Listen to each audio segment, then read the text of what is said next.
My name is Valerie Quinn. I'm 31. And up until recently, I believed myself to be unshakably loyal, especially to family. I endured the little things, the comments, the guilt trips, the endless emotional withdrawals. I rationalized them, swallowed them, painted them over with polite smiles. But all of that came to a screeching halt on a rainy Tuesday afternoon with the opening of a single envelope. Inside was a glossy invoice from a luxury dealership, $58,750. Due immediately. For a car I didn't know existed, a brand new Lexus RX under my name. Co-signer, Valerie Quinn. Beside it, my younger brother's name, Ryan Quinn. That's when the world tilted. Now, before you judge me for not seeing this coming sooner, let me explain. I'm not stupid. I'm not passive. But family dynamics, they'll twist you into shapes you don't recognize. I grew up as the responsible one. The rock. The Valerie will handle it kid. Ryan, he was the family's charming disaster. Reckless, funny, irresponsible, and completely shielded from consequences. We were raised in a Connecticut suburb where appearances mattered more than reality. Our dad, Peter, was the kind of man who ironed his jeans and polished his lawnmower. Our mom, Helen, once left the stove on because she was too busy arranging fruit for a PTA brunch. The perfect image was everything. And if Ryan cracked the image, well, I was there with the glue. At 5, I was praised for setting the table. Ryan got cheers for spilling milk with personality. In high school, I tutored him through classes he had no interest in. He graduated thanks to my notes. I got into Columbia on my own merit. He went to a local community college and flunked out after a semester. Yet somehow, I was the one constantly told to make allowances. For years I did. I lent him money when he got fired, again. I paid for his car insurance when he forgot, again. I covered his rent, fixed his mistakes, and got nothing but guilt when I dared to say no. My parents had a script. You're the stable one, Val. You're doing so well. He just needs a little help. They said it so often, I started to believe stability was a punishment. So when I opened that envelope, no warning, no heads up, just a glossy invoice and forged paperwork. It wasn't just betrayal. It was my breaking point. I called my mother first. Valerie, honey.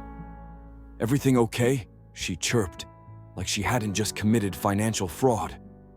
Did Ryan buy a car? A pause. Too long. Why do you ask? Because I just received the invoice, $58,750. My name is on it, Mom. Another pause. Then, well, Ryan needed a reliable vehicle. His old car was barely running. It was dangerous, and you've got such great credit. You signed for me. She actually had the audacity to sound defensive. Valerie, you always overreact. It's not like we didn't know you'd eventually come around. Your family. I nearly laughed. That's not coming around, Mom. That's identity theft. Don't be dramatic, she snapped, voice sharpening. You make 6 figures. You live alone. What's a few hundred a month to you? Your brother needs support. No, he needs accountability. I hung up before I could say something I'd regret. Though honestly, I regret not saying more. I sat there in my apartment, surrounded by the quiet hum of the city and the sharp edge of betrayal. My cat, Juniper, curled up beside me, completely unaware that my life had just shifted. The worst part wasn't even the money. It was the assumption, the entitlement, the belief that I would, of course, clean up the mess. Again. That night I didn't cry. I poured a glass of wine. I sat down with my laptop. I started documenting everything. Texts, bank statements, email threads, past transactions. I wasn't just going to say no this time. I was going to fight. I'd spent my whole life proving I was strong, responsible, dependable. And for what? So that my brother could sign my name like it was his birthright. so my parents could applaud his recklessness and call my boundaries selfish. No more. That envelope wasn't just a bill, it was a declaration.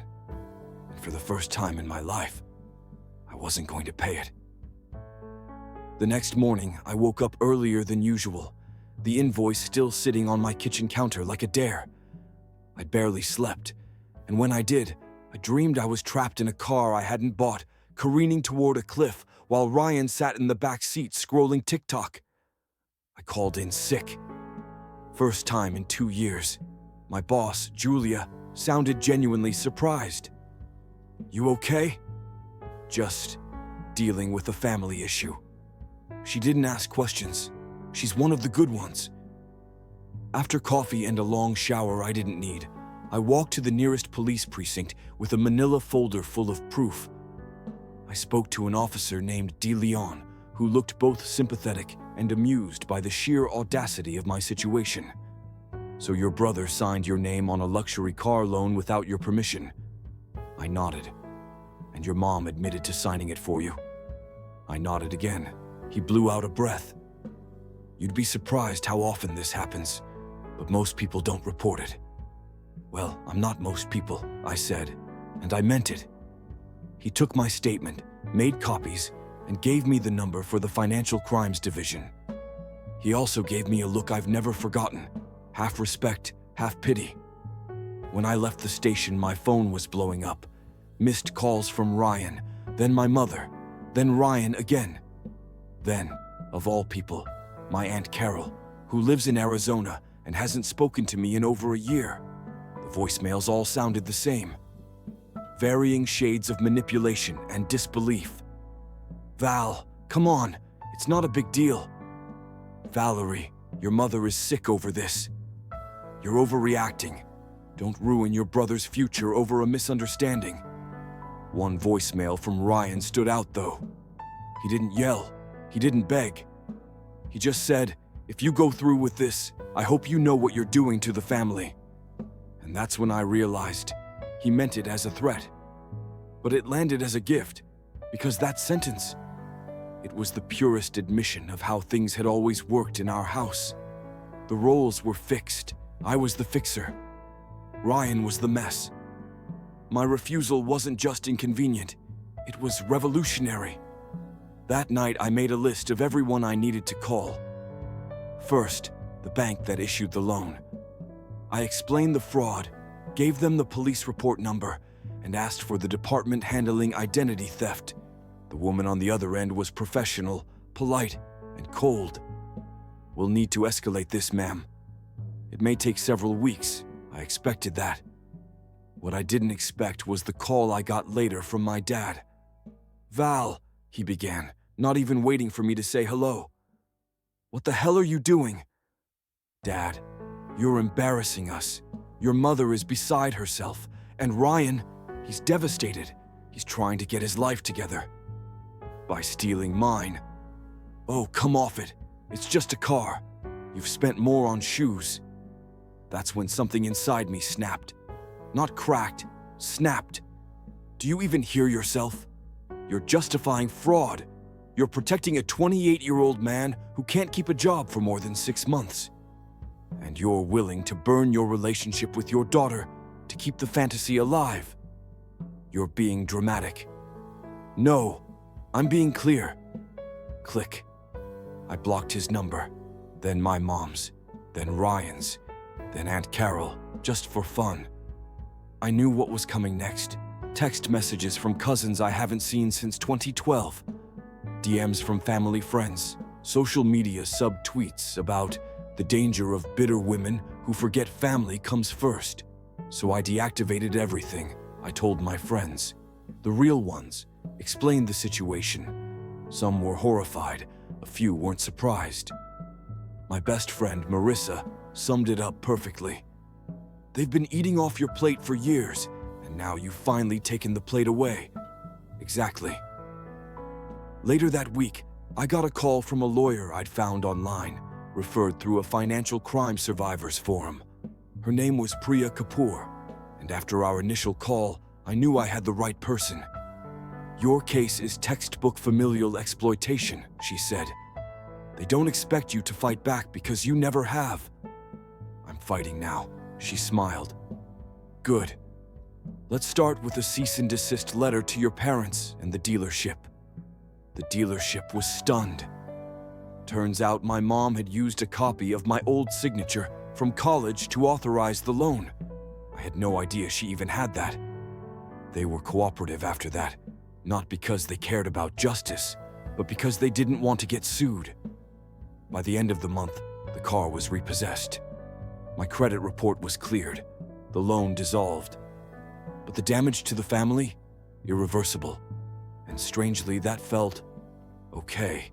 Because for the first time in my life, I wasn't covering for anyone. I wasn't apologizing for having boundaries. I was standing on solid ground. Alone, yes, but solid. At night, I'd catch myself staring at the spot where the envelope had first sat. That stupid white envelope that had detonated my peace, and then gave me a better one in return. I wasn't just done being their fallback plan. I was finally building a life without them in the center of it. 3 weeks after the car was repossessed, my mother sent me a card, an actual Hallmark card, pink flowers, curly gold lettering. Inside, in her tidy looping script, families go through storms. We bend, we don't break. Please come to dinner next Sunday. We miss you. No mention of the fraud, no apology, no accountability. Just an invitation to come play my old role again. Smile, nod, and pretend nothing happened. I threw it in the trash, and for the first time, didn't feel guilty about it. Instead, I took myself to dinner. Alone. Candlelight and a glass of wine at a tiny Italian place 2 blocks from my apartment. I toasted to my own spine, my own sanity. Juniper greeted me like royalty when I got home. She's never once asked for rent. But the storm hadn't passed. A week later, I got a call from Human Resources at my firm. Hi, Valerie. Sorry to bother you. We've received a reference request from a dealership regarding your recent co-signed loan. They mentioned you're the primary. I almost laughed. My family wasn't just trying to use my name. They were trying to pull me back into the wreckage through my job. I calmly sent HR the fraud documentation and asked them to redirect any future inquiries to my lawyer. But the fact that they had the audacity to poke my career, that lit a new kind of fire, so I called Priya. They're escalating, I told her. Now it's war. She didn't flinch. Then we escalate too. That week, she filed a formal complaint with the Federal Trade Commission on my behalf. The complaint included not just the fraudulent loan, but attempted credit pulls, suspicious inquiries on my accounts, and even an old store card application I'd never made. It painted a clear picture. This wasn't one bad decision. It was a pattern of exploitation. Then came the unexpected twist. I got a message from my cousin Lara. We'd grown up together, played Barbies, fought over karaoke mics, watched Ryan light a firecracker in his mouth once to test physics. She was never really close to my parents, which made what she said all the more shocking. Hey, Val, just wanted to say, I know what they did. They tried something similar with me last year. Small stuff. Mom said it was just a family favor. I didn't know how to push back, but I'm proud of you. If you ever want to talk, I'm here. I stared at the screen for a full minute. They'd done it before, and they'd do it again. What had once been painted as love, those small asks, the guilt, the we're just helping each other, was actually a system. A carefully constructed, emotionally manipulative ecosystem where my stability existed solely to support their dysfunction, and I was done being their scaffolding. The next Sunday, the day of the family dinner, I got a text from Ryan. Hope you're happy. You got my car taken away. Mom cried all weekend. You could have just helped, Val. You didn't have to go nuclear. No, sorry. No, thank you. Just passive rage and entitlement in a 160-character punch. I I stared at it, then typed, "You committed fraud, Ryan. Actions have consequences. Get used to it." I didn't send it. I deleted the draft. He didn't deserve the energy.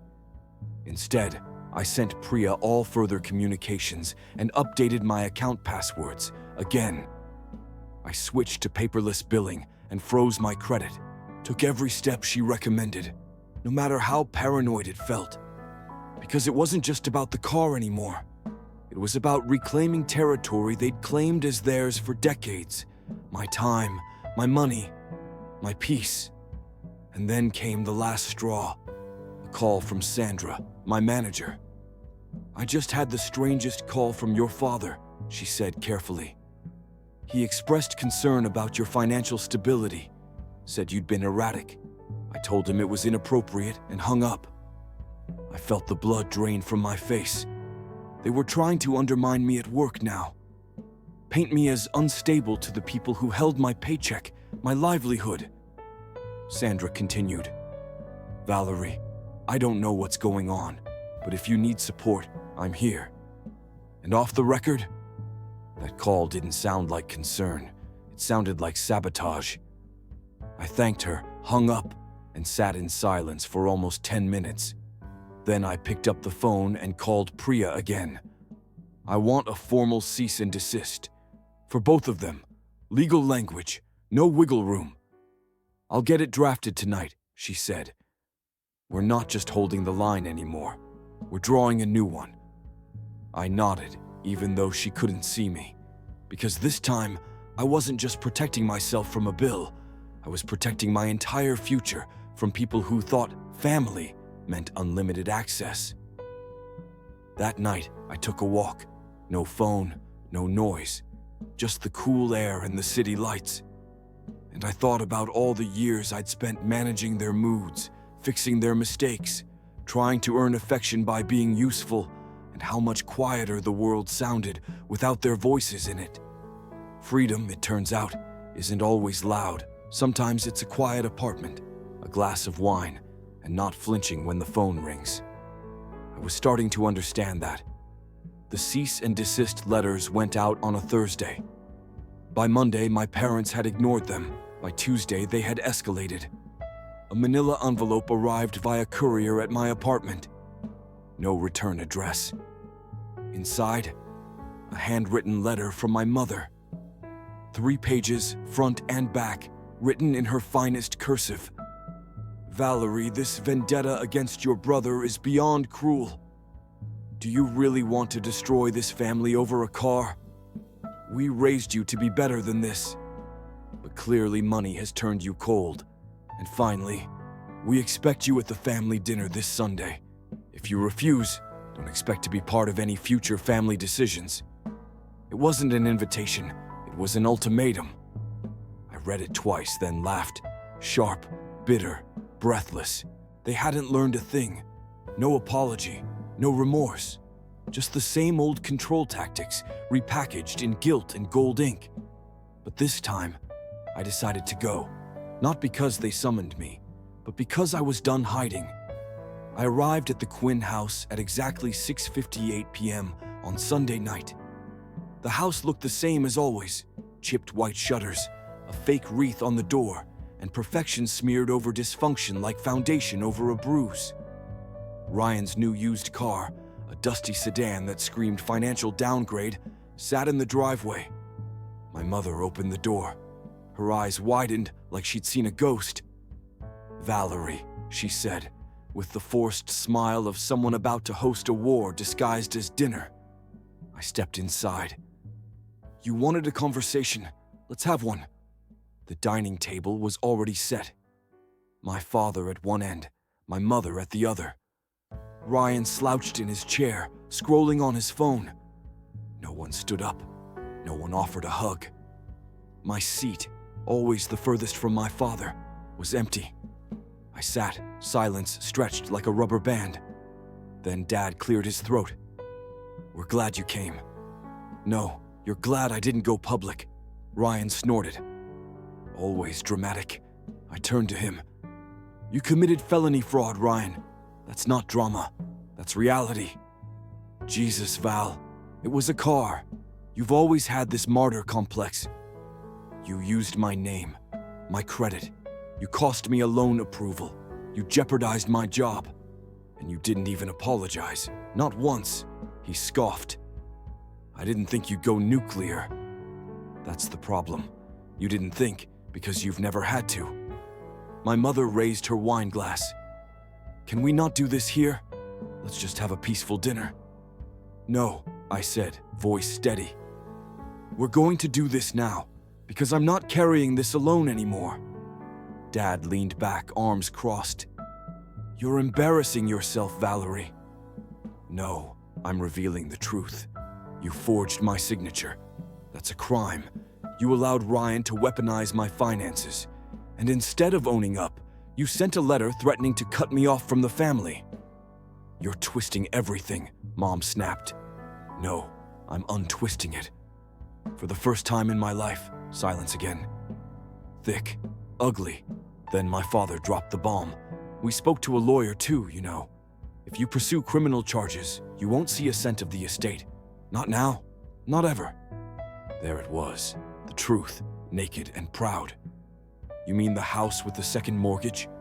The boat you had to sell last year? The savings account you drained bailing Ryan out of credit card debt? He flinched. I know everything, I said quietly.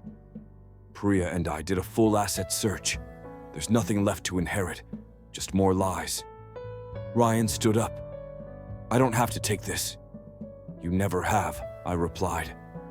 That's the problem. My mother's voice trembled. You think you're better than us now? No. I think I'm finally myself. Without needing your permission, I stood. I looked each of them in the eye, one by one. You called this a family dinner. But let's be honest. This was a loyalty test, a final performance, and I'm done performing. Where will you go? My mother whispered. Home, I said. To a place where I'm safe, where no one steals from me, where love doesn't come with a receipt. I walked out before they could answer. Stepped into the cool night air and felt 100 pounds fall off my shoulders. That night, I didn't cry, didn't spiral. I ordered takeout, fed Juniper, and watched a documentary about women who left cults. I related to every word. The next day, I called Priya. They threatened to disown me. Her reply was calm, fierce. Let them. You've already survived without them. Now we just make it official. We filed a restraining order, locked down my credit for good, and formally pressed charges for the forged signature. It was unlikely they'd face prison, but it would be on record. The Quinn legacy, complete with a footnote of fraud.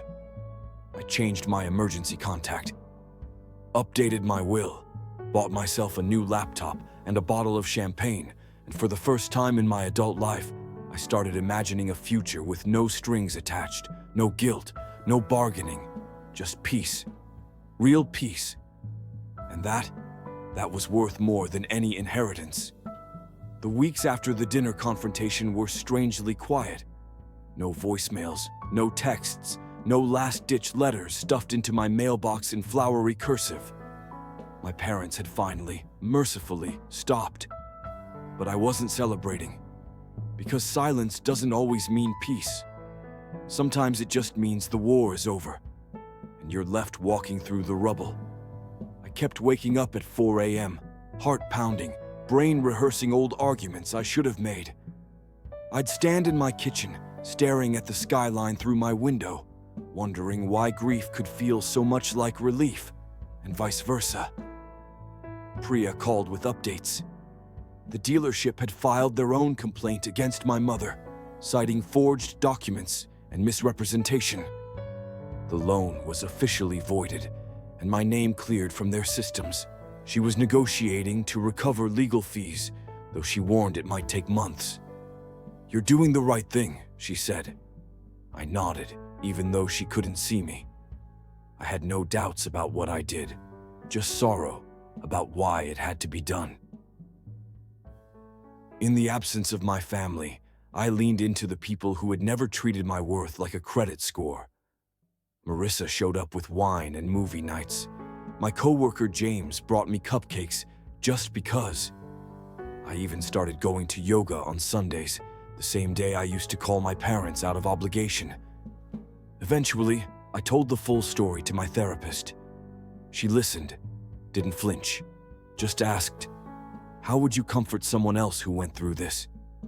And just like that, I started crying because I knew exactly what I'd say if it wasn't me. I'd say, "You didn't break anything. You escaped something that was already broken." I started journaling, not just about the fraud, but the quieter things. The time my mother told me I should smile more or no one would want to marry me. The way my dad called Ryan a go-getter for crashing my car in college and leaving me with the bill. The birthday dinners I paid for. The vacations I was too busy to be invited to. It was all there, like rotting wallpaper I'd learned to ignore. Until now, I also reconnected with my cousin Lara. We met for lunch at a Korean spot near Union Square. Her first words were, "I've wanted to say this for a long time. I saw it too." We talked for hours about how Ryan had borrowed money from her once and ghosted her for a year.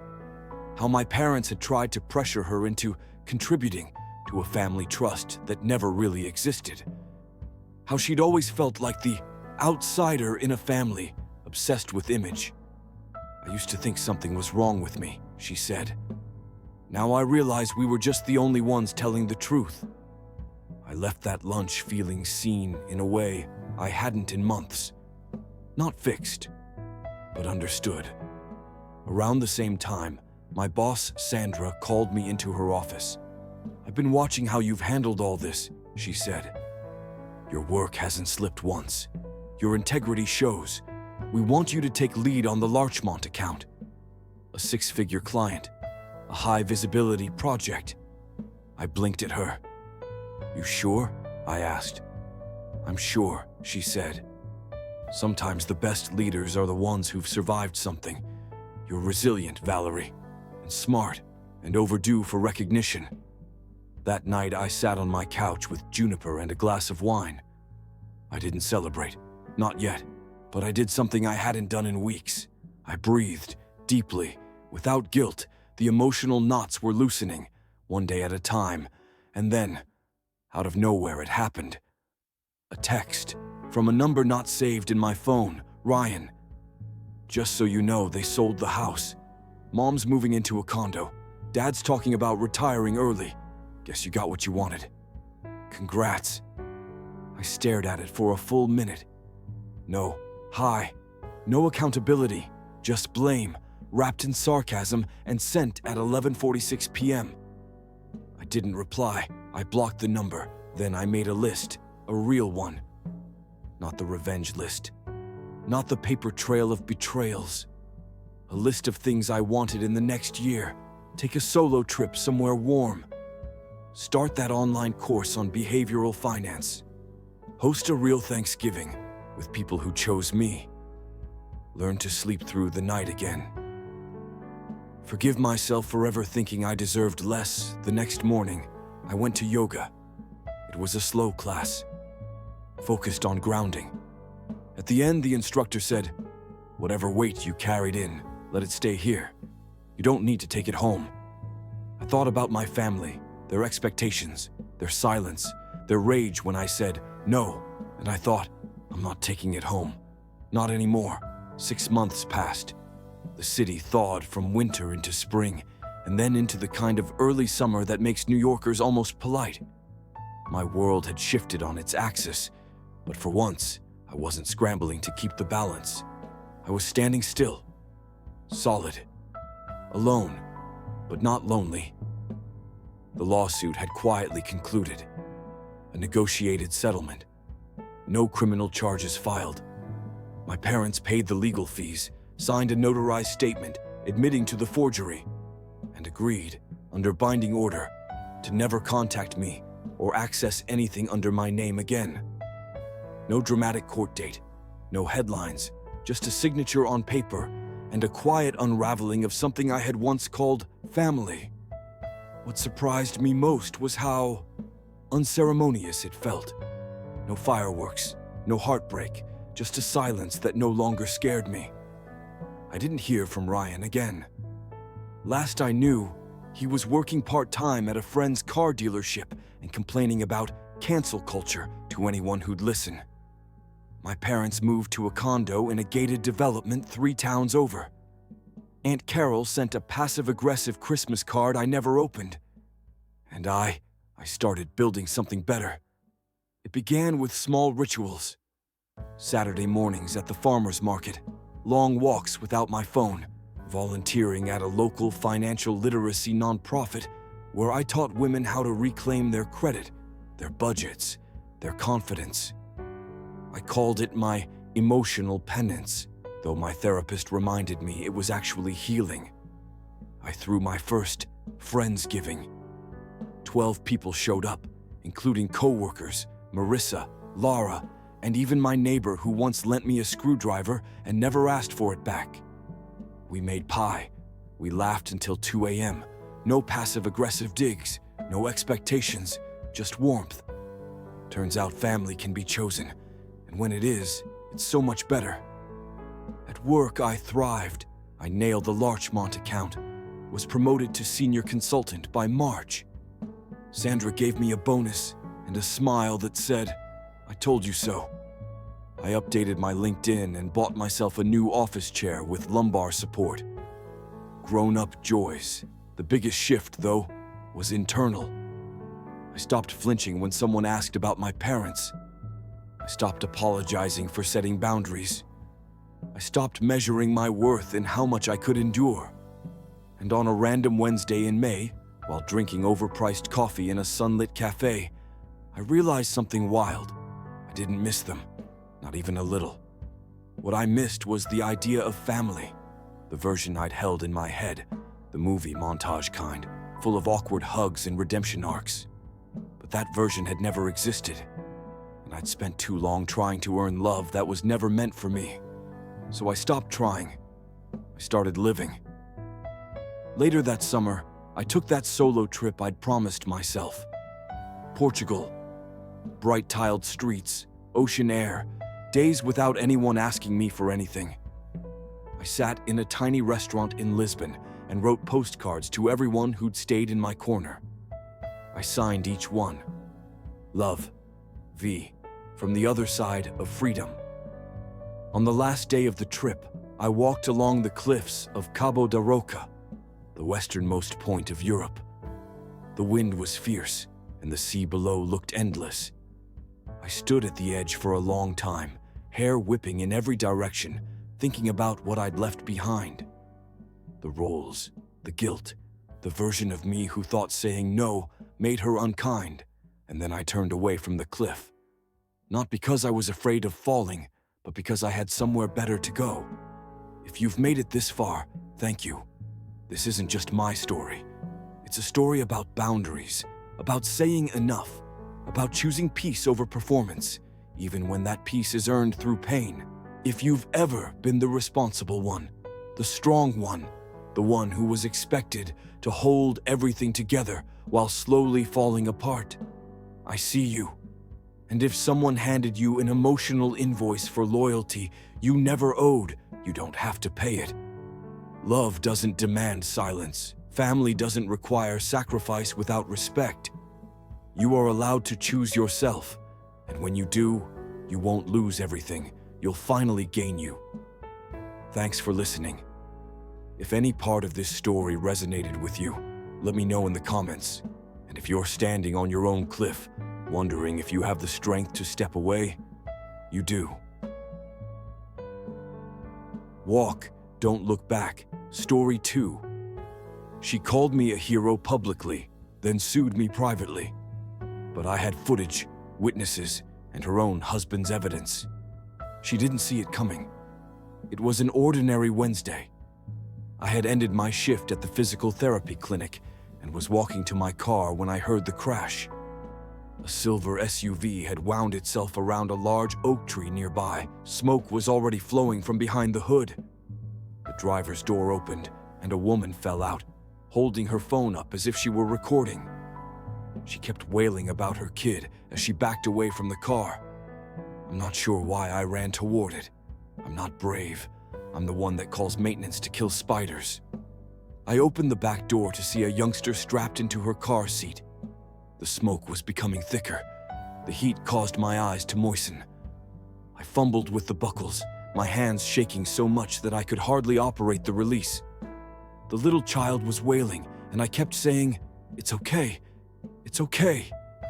Despite the fact that nothing was okay, I got her out somehow. Then something exploded, causing pain in my arm and throat.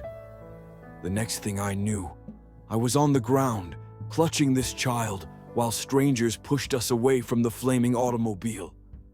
The hospital was blurry. I have third-degree burns on my right arm, shoulder, and neck. A portion of my ear was missing. They warned me that I might not be able to use my hand fully again, which terrified me because I required both hands for my profession. Fortunately, the small kid was unharmed. Her mother, Martha, came once I recognized her from around the town. She led the mommy clubs at the community center and had a blog about organic parenting or something. She thanked me for saving her daughter and urged me not to tell anyone about the accident. She said she couldn't afford bad publicity. I was pretty high and just wanted to sleep, so I agreed. Things were strange after that. People started avoiding me in the grocery store. My coworker stated that she had heard I was exploiting the tragedy for publicity. Someone keyed my car when I went to renew my lease. The owner of my apartment building inquired about any legal troubles I was involved in. Then I was served with papers. Martha sued me for defamation and mental anguish. According to her lawyer, I had been spreading misinformation about saving her daughter, which was harming her parenting business. I sat on my bathroom floor for an hour crying. I couldn't afford an attorney. I could hardly afford to pay my medical bills. My dominant hand remained basically worthless, and I was only working part-time. Mrs. Thompson, a nice old lady who witnessed the incident from her porch, was the only one who helped.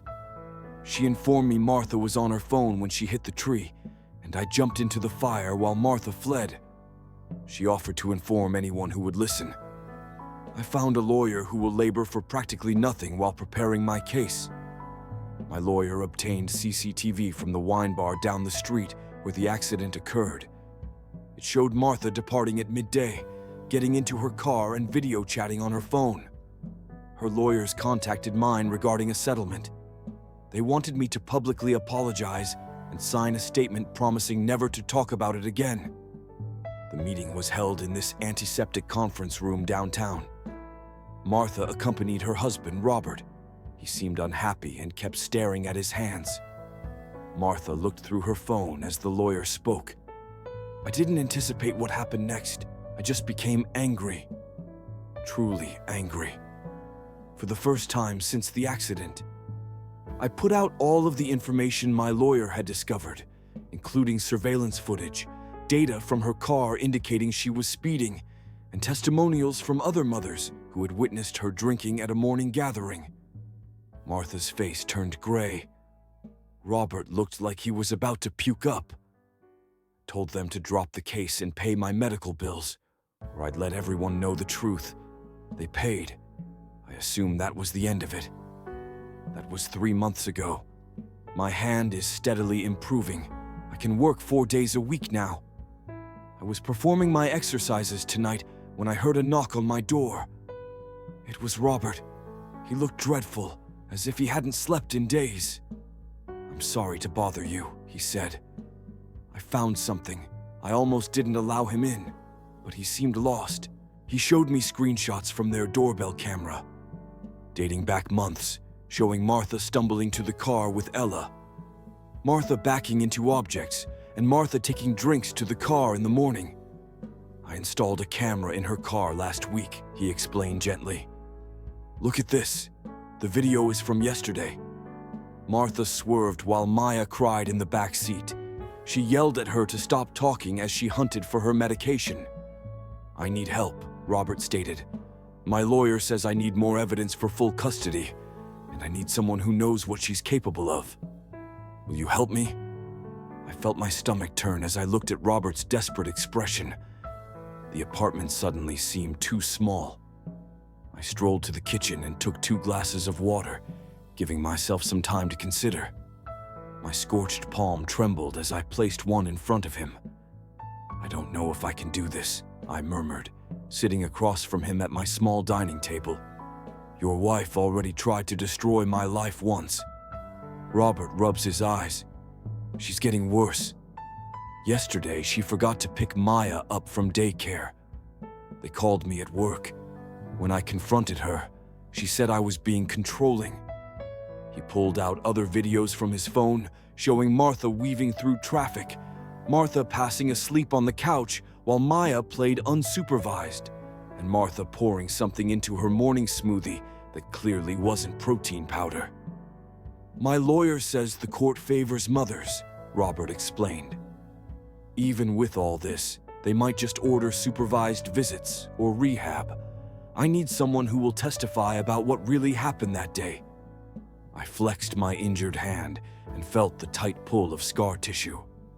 The physical therapy exercises were beneficial, but I'd never regained complete range of motion.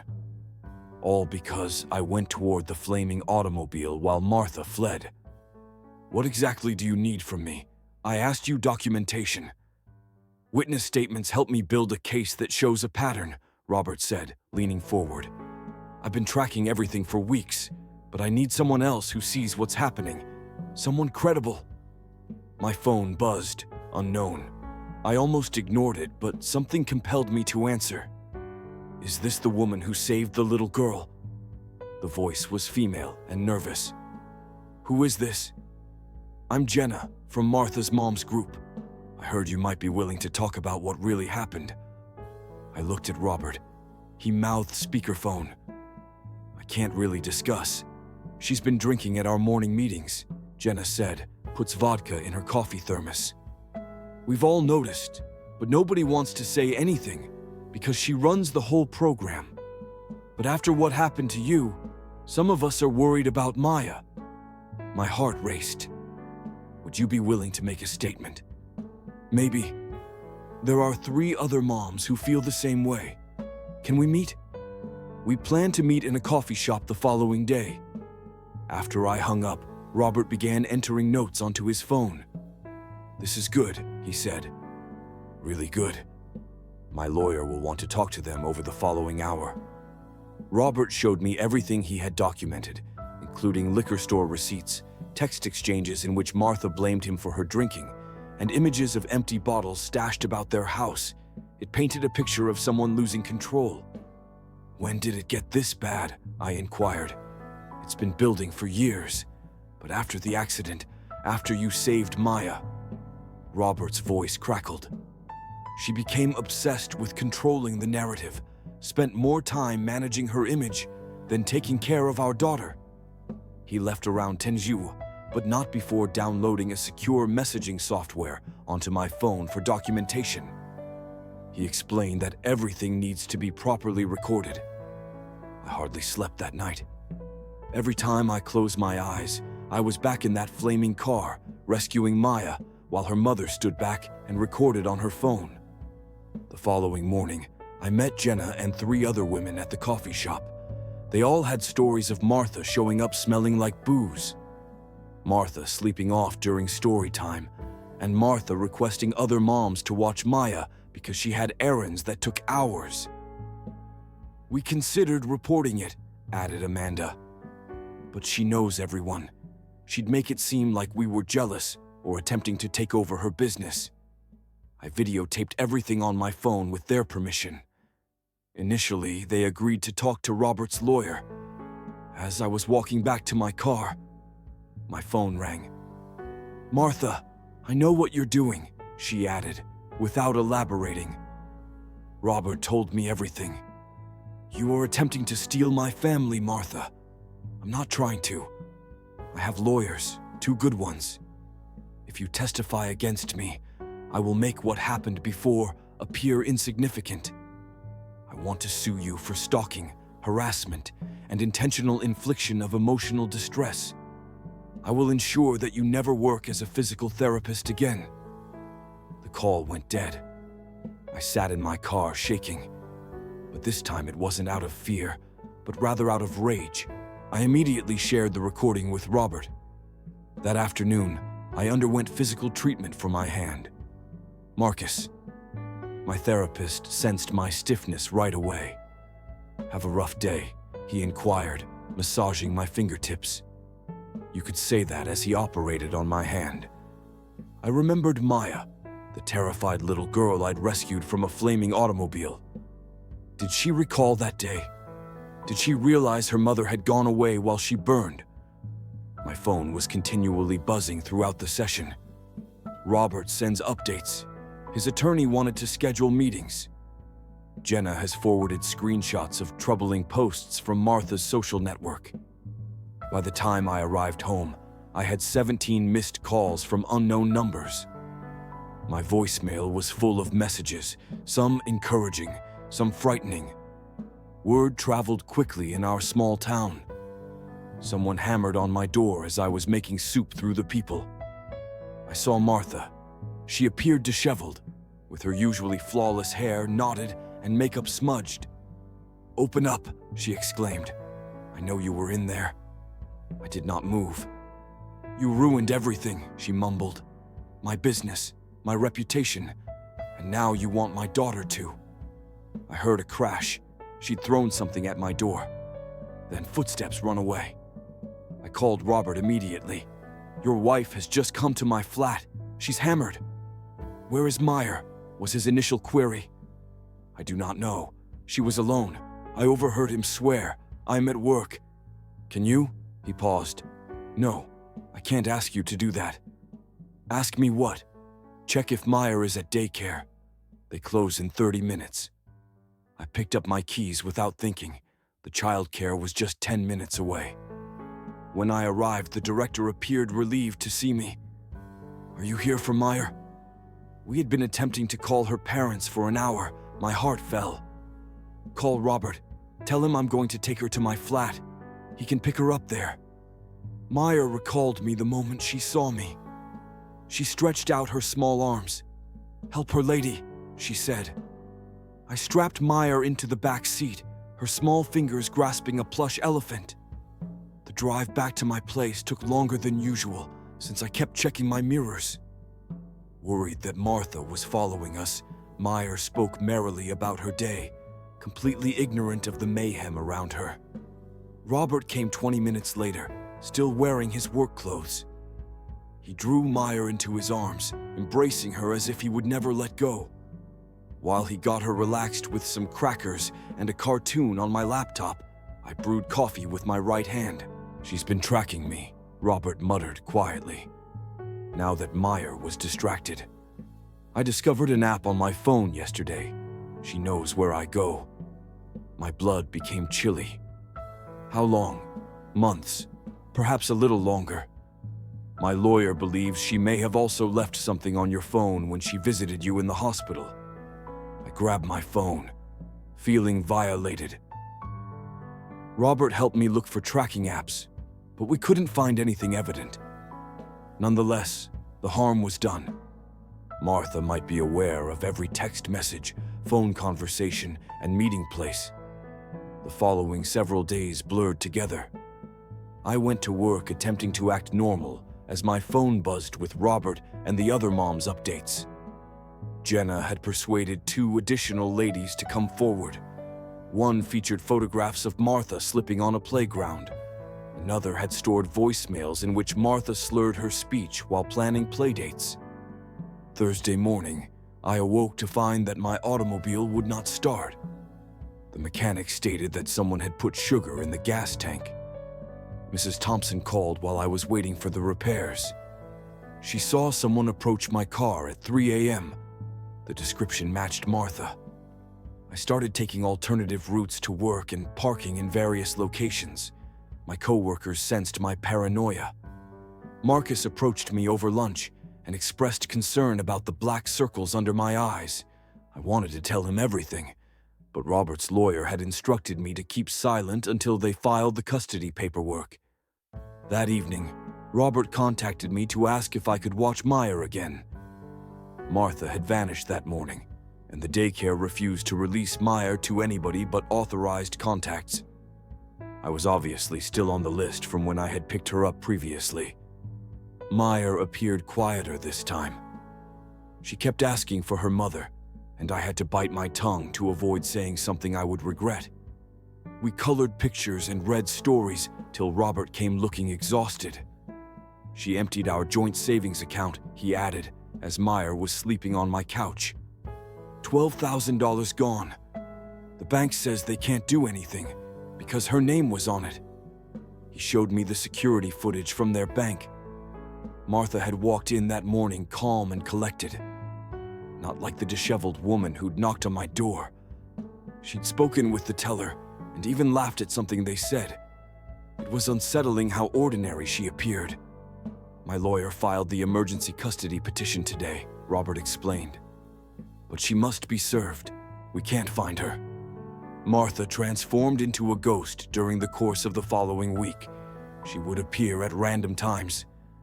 She was noticed at the grocery store by Gina. Another mom saw her driving past the daycare, and she was caught on security cameras withdrawing cash from several ATMs. But when Robert or his processed server arrived, she was gone. The other moms became apprehensive. Amanda contacted to say she had received a letter from a lawyer regarding slander. Jenna's husband discovered their car tires slashed. The woman who took the playground images suddenly decided she didn't want to be part anymore. I understood their fear. My personal life was crumbling. My landlady informed me that someone had filed several noise complaints against me. My manager received an anonymous letter saying that I was stealing drugs from the clinic. Each claim was baseless, but it took time and effort to disprove. The situation then escalated. I was leaving work late on a Wednesday when I noticed my car leaning to one side. 2 tires had been cut as I called for a tow truck. A police cruiser arrived. The officer stated that they had gotten a report of someone matching my description, vandalizing vehicles in the parking lot. It took an hour to persuade them to look into the CCTV tape, which clearly showed me inside the building when the damage occurred. But a seed of distrust had been sowed. My coworkers look at me differently today. Robert was doing no better. He contacted me frantically after the police arrived at his business. Someone reported witnessing him strike Ella in a parking lot. The investigation revealed nothing, but his company placed him on administrative leave pending review. "She's trying to make us both look unstable," he stated during one of our encrypted app discussions. My lawyer claims that is a regular approach. If she cannot win, she will ensure that everyone loses. The breakthrough occurred from an unexpected source. Mrs. Thompson contacted me on a Saturday morning, whispering as if she were revealing state secrets. That woman, Martha, she's been staying at the Riverside Motel. She informed me my nephew does maintenance there. She registered under a false identity, paying in cash. Robert's process server eventually got up to her.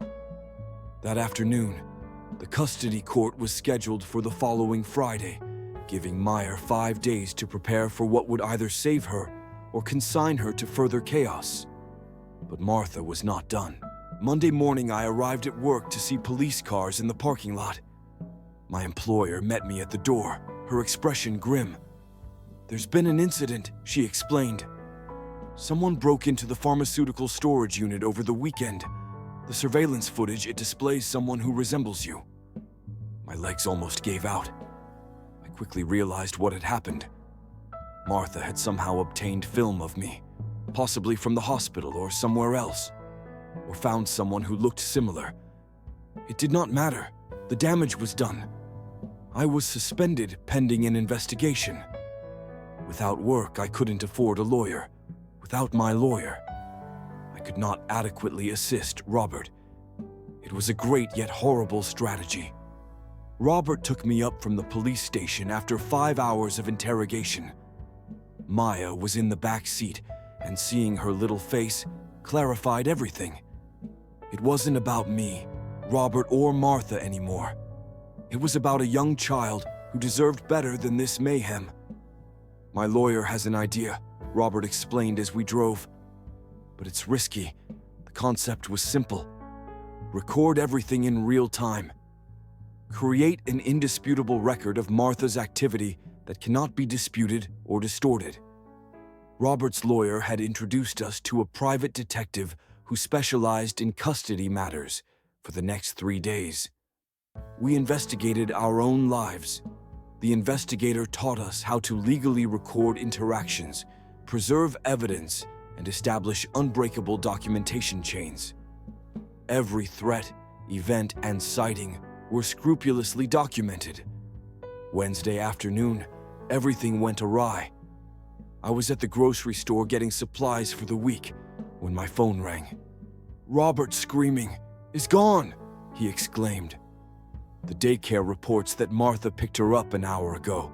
She had documents, said there was a family emergency. My heart has stopped. The custody hearing was scheduled in 2 days. If Martha took off with Maya right now, we might never locate them." "Have you called the police?" I inquired, already going for my car. "They claim it is not kidnapping because she is the mother without the custody decree. Their hands are tied." I drove to Robert's residence, my thoughts racing. Martha had planned this. The fictitious resident's cash withdrawals, the systematic eradication of our credibility. Everything leads up to this point. When I arrived, Robert was on his laptop, feverishly scanning Martha's social media and email accounts. He still had access to anything that could provide us with a clue. His hand shook while typing. "She's not stupid enough to use credit cards," he murmured. "But she needs to get there. She can't simply disappear." Then I recalled something. Martha mentioned a cabin owned by her family in the north during one of her mother group sessions months ago. She described it as her escape when she needed to ponder. Jenna had also mentioned it, saying Martha had discussed taking Maya there for a digital detox weekend. "The cabin," I replied. "Does Martha's family own a cabin?" Robert's eyes expanded. "Her parents' home. It's around 3 hours north. She used to go there whenever we battled." We called his lawyer, who advised us not to go. However, the private investigator was willing to drive there and check. The wait was awful. Robert paced his living room as I sat on the couch, my burned palm throbbing with worry. 2 hours later, the investigator called. Martha's automobile was in the cabin. He saw activity within. Maya appeared to be safe playing in the living room as Martha packed boxes. The attorney performed her magic. Within an hour, she had an emergency hearing planned for the evening. After being provided with proof of Martha's flight risk and documented events, the judge issued a temporary order granting Robert emergency custody and ordering law police to take Maya. The trip to the cabin seemed forever. Robert rode with the sheriff's deputies, and I followed in my automobile. We arrived as the sun was setting, sending deep shadows among the pine trees. I stayed in my car as directed, watching the deputies approach the cabin. Martha's horror upon seeing them was visible through the glass.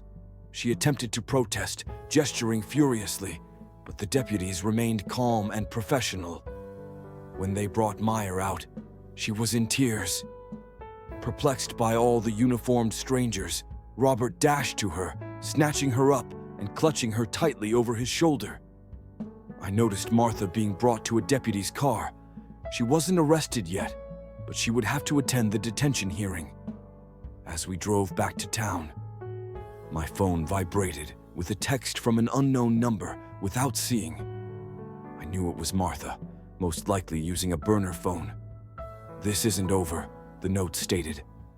"You have shattered my life. I will ruin yours." I deleted it without answering, but did take a screenshot beforehand, just another piece of evidence in the accumulating file. The custody hearing arrived earlier than expected. I wore my nicest clothing, a attempting to conceal the burn scars that had crept up my neck. Robert sat with his lawyer, appearing older than his age. Across the aisle, Martha had changed again. The ragged woman was no longer standing on my porch. She appeared sleek and professional, every inch the devoted mother. I testified for 2 hours, every detail from the accident to the lawsuit, threats and harassment. Martha's lawyer attempted to portray me as a bitter woman seeking attention, but the evidence was overwhelming. Security footage recorded calls, witness comments from mothers who had finally agreed to testify. It all provided a clear picture. When the judge announced his decision, temporary full custody for Robert, supervised visitation only for Martha, pending a substance usage evaluation, I assumed it was over. Martha's scream of wrath suggested otherwise. Security had to remove her out of the courtroom because she was shouting threats at everyone involved. Robert held me in the corridor, attempting to hide her from her mother's tantrum. The tiny kid only looked perplexed, grabbing for the mom being taken away. That night, I finally slept soundly. My work was still in jeopardy, my reputation had suffered, and my hand might never fully recover. But Maya was secure. That was what mattered. The tranquility lasted only one day.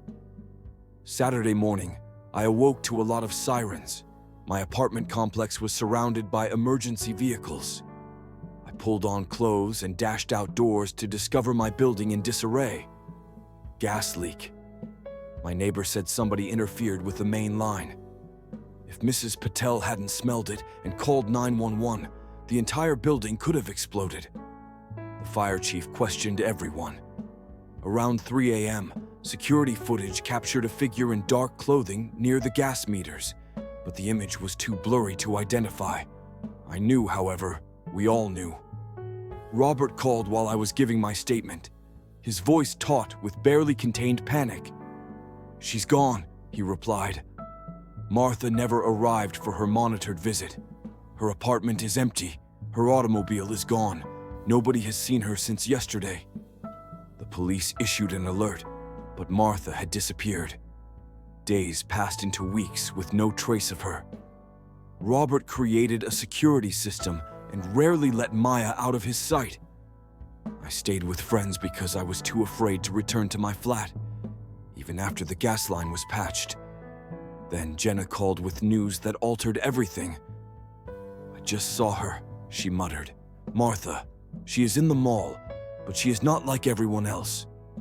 Her hair is dyed black and she has lost weight. I don't think she noticed me." Within minutes, Robert's investigator was on his way, but by the time he arrived, Martha had left again. Jenna's sighting was confirmed on security cameras. It was clearly Martha transformed, but yet recognizable. She was still in town. We're still watching, still planning. The investigators stepped up surveillance, but Martha had learned from her mistakes. She only used cash, stayed in several motels, and changed her appearance frequently. The only constant was her obsession. She was sighted near Robert's house, my business, and Myers' daycare, constantly looking from afar. 2 weeks after her disappearance, I made a decision. I couldn't live in dread indefinitely. I returned to my apartment, resumed battling for my work, and attempted to regain some routine. Robert felt I was insane, but I was tired of allowing Martha to dominate my life. That is when she made her next move. I was making breakfast when my phone rang with Robert's number. However, when I responded, it was Maya's voice helper lady. "Mommy says we are going on an adventure." My blood turned icy. I heard rustling, followed by Martha's unnaturally pleasant voice. "Say goodbye to your friend, sweetie. We won't see her for a while." The call went dead. I immediately contacted Robert, but his phone went directly to voicemail. Racing to his residence, I discovered the front door wide open. Robert lay on the kitchen floor, cradling his head. Blood flowed through his fingers. "She hit me with something," he he complained as I helped him sit up. They came via the back as I was making coffee. I took Ella. I dialed 911 while placing a dish towel against his head. The gash was not deep, but head wounds bleed profusely. While we waited for the ambulance, I looked at the surveillance cameras. Martha was seen entering the back gate at 6:47 a.m., carrying what appeared to be a tire iron. The police arrived along with the paramedics. This time, they took the charges seriously. Assault, breach of a custody order, and kidnapping. Real charges. Real penalties. One Amber Alert was issued within 1 hour. Robert refused to go to the hospital until the investigator had taken his statement. I drove behind the ambulance, my hands shaking on the steering wheel at the emergency room. Doctors patched him up and performed concussion tests. He continued asking the nurses if they had heard anything about Meyer. Jenna called while we were awaiting the CT findings. She was at a rest stop 2 hours north and had just seen Martha's car. Not the one we knew about, but a different one, older model vehicle with mud on the license plate. "She's in the bathroom with Ella right now," Jenna said quietly. "What shall I do?" I put her on speaker so Robert could hear. He attempted to stand up, but the nurse forced him back down. "Don't confront her." I said, "Can you follow them? See where they go?" Jenna agreed to try. She was accompanying her teenage son on a college tour. They could follow Martha without becoming too obvious. I gave her the detective's number and advised her to remain safe. The following hour crept by. Robert's scan showed no blood and only a moderate concussion. As soon as he was released, we drove to the police station. The detective had set up a command center to coordinate with state police and monitor Jenna's progress. Martha was traveling northwest, taking back routes. Jenna's son was savvy, following several cars behind and occasionally switching ranks. They'd stopped for gas once, and Jenna managed to capture a clear photo of the license plate. Eleanor Briggs was the registered owner of the automobile. The detective's fingers sped across her keyboard, bringing up information. Eleanor Briggs died 3 months ago. Her family reported her automobile taken from a hospice parking lot. "She's been planning this for months," Robert explained, his voice lifeless. Jenna reported at midday that Martha had turned onto a woodland road. She couldn't follow without being observed, so she marked the area and backed away. Within 20 minutes, police units converged on the scene. The detective allowed us to listen in on radio chatter. Officers were putting up obstacles and closing off escape routes. A helicopter was en route. They had found 3 rental cottages in that region of forest. Someone who matched Martha's description purchased one in cash last week. Robert grasped my good hand so tightly that it hurt. Neither of us spoke. The radio hummed with updates, officers approaching the cabin, vehicle confirmed in the driveway, and movement inside. Then came quiet. Long, excruciating silence. "Subject in custody," said the final report. "Kids are safe. Requesting medical assistance to check her out." Robert collapsed on me and sobbed. I held him while he shook, my eyes welling up with tears that I refused to let fall. Not yet. Not until I knew Maya was actually fine. The drive to the distant police station seemed to take forever. Robert called his lawyer, parents, and sister. I drove in solitude, digesting what had happened 6 months ago. I was merely a physical therapist who avoided confrontation. Now I was involved in custody battles and police investigations. We were not permitted to visit Maya immediately. She needs to be checked and interviewed carefully by specialists. Martha was in detention, but her new lawyer was already raising concerns about rights abuses and illegal processes. Finally, a social worker carried Maya outside. She raced towards Robert, putting her small arms around his neck. She spotted me over his shoulder and reached out with one hand. "Help her, lady. Please join us," she said. I hugged them both. being cautious of Robert's bandaged head. Maya seemed fine chatting about the camping trip Mommy had taken her on. She had no idea why there were so many police officers or why Daddy was crying. The following several days blurred together. Martha was charged with assault, custodial interference, and child endangerment. Her bond was set high enough that even if she was able to obtain concealed monies, she would remain imprisoned until trial. The inquiry revealed that she had been planning this for months, gradually moving money, creating phony identities, and researching places to hide. My suspension from work was overturned after the police established that the security film had been doctored. Someone had mixed video from different days to make it appear that I was in the medication room. The IT specialist who evaluated it stated that it was complicated work that would most likely be outsourced to someone with real skills. Robert and Maya remained with his parents as he increased security at his home. I returned to my flat and installed new locks and a CCTV system. The other moms in the playgroup established a rotation assisting with Maya when Robert went to work or meet with lawyers. A week after the arrest, I received an unexpected call. Martha wanted to see me. Her lawyer said she needed to tell me something significant regarding the accident. Against everyone's advice, I decided to go. The jail's visiting area was dismal, with scratched plexiglass and uncomfortable chairs. Martha appeared smaller in the orange jumpsuit, her dyed hair coming out from the roots. When she sat across from me, I could hardly identify the sophisticated mommy blogger from before. I wasn't hammered that day, she stated without explanation. The day of the accident, I'd taken pills. Benzo been taking them for years. I waited, not trusting my ability to speak. I started after Maya was born, postpartum anxiety. 1 med became 2, 2 became 4.